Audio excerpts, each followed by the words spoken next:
From rural Mississippi, about 1,500 people. My father was a county agent, and my mother taught second grade for 40 years. This is actually my 40th year at the University of Houston, well, 41st year.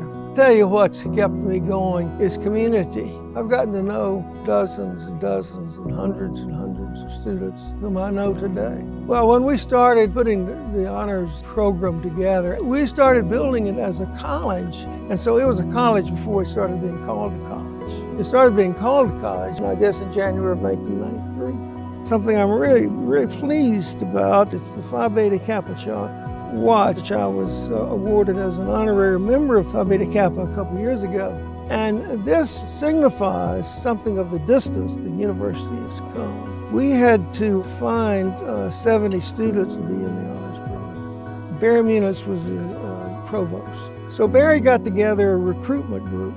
One of the persons who was there was Coach Yeoman. Coach said this, he says, now listen, if you're going to recruit somebody, you have got to get some true blue blood stars.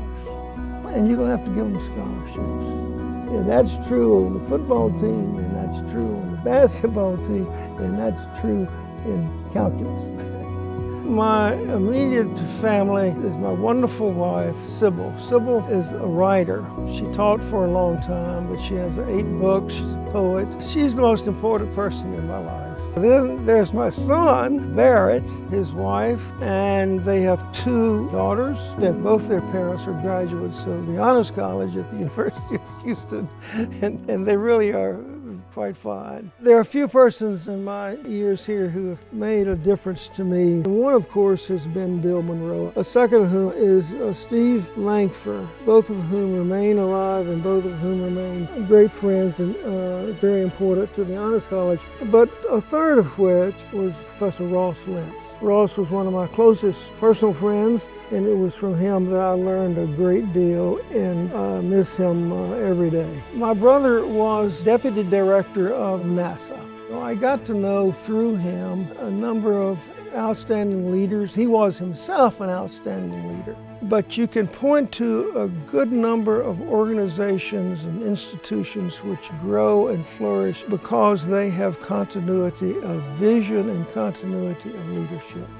We see that in the leadership of Chancellor Couture. She's moved beyond a decade now so that she is able to sustain her vision and make a difference over time. I'd like to think that I have indeed left some impact on the University of Houston, which means that I have left an impact on the persons with whom I have been in contact. And so to the university for the opportunity for being here, I can do nothing but say thank you.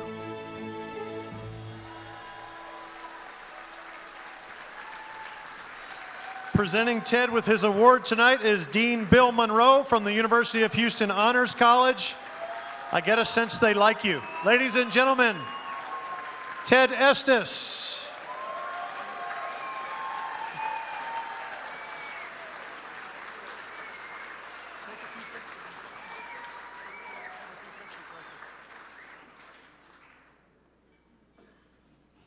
Getting these 2 in the right place is a trick. Ted, it's all yours, sir. Thank you, Mac. Thank you, Mike, and thank you, Dean Monroe. Some years ago, my wife, Sybil, and I went to this Chinese restaurant. And speaking of Sybil, you good people cannot possibly imagine what this good woman put up with when I was dean of the Honors College. Hundreds of honors students, hungry honors students, and honors alumni and honors faculty descended upon our property like swarms of locusts. Sybil rightly should be getting a medal too. Sybil, thank you.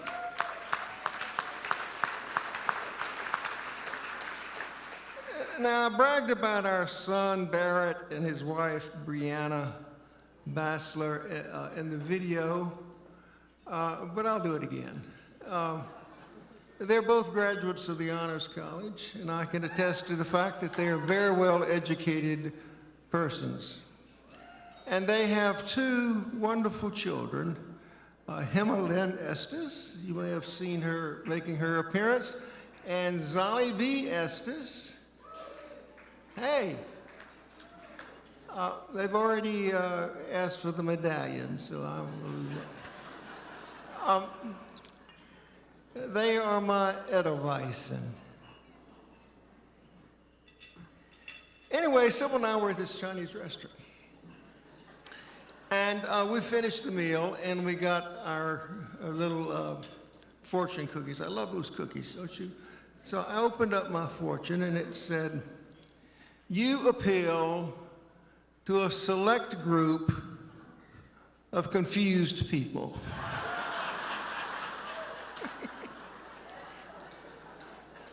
So it appears tonight that I have appealed to a group of confused but select group of people in the Houston Alumni Association.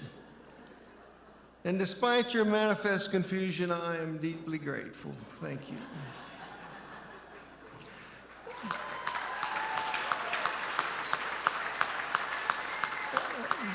I'm from Mississippi, so I talk slow. So before we depart this place tonight, we will all stand and sing the alma mater. You know the song. All hail to thee, our Houston University.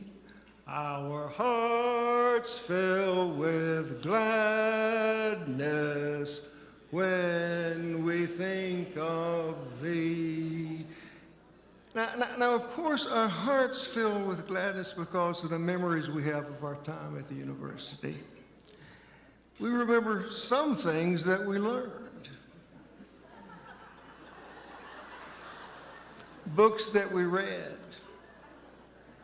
We remember teachers. We remember special places on campus, kisses, and such things. But above all, if several people have already mentioned tonight, we remember friends, we remember relationships. Relationships that we built back then, but which continue to enrich our lives to this day. And tonight, my old heart fills with gladness as I think of all the people who contributed to my being here tonight. I get the medallion, and others did the work. Doesn't feel fair. Dean Monroe was my associate for nearly 20 years. I'll mention one other person by name. Jody Kosicki worked in the Honors College for almost 20 years, I guess. And when she left, we hired 2 or 3 people to do what she'd been doing. And I think of many donors and friends, some of whom are here tonight. Thank you for being here. They fill my heart with gladness. And I think of extraordinary teachers. At the university, we can do without many things, even things that we think are necessary, but we cannot do without a teacher. Above all, my heart dances with gladness when I think of the students. They are the wind beneath our wings. And of course, Honors alumni visit me every waking day. They sometimes bother me at night. Honors alumni are treasures. Indeed, all the alumni are treasures. And the Honors alumni are treasures not only to me, but to the university and to their families and communities, indeed, to the world. We do hope, indeed we believe, that in the words of our friend Ross Lentz, that our alumni will be bold in their thoughts, moderate in their actions, and courageous in their pursuit of truth. The honor that the University of Houston Alumni Association bestows on me tonight fills my heart with gladness and gratitude. Thank you very much.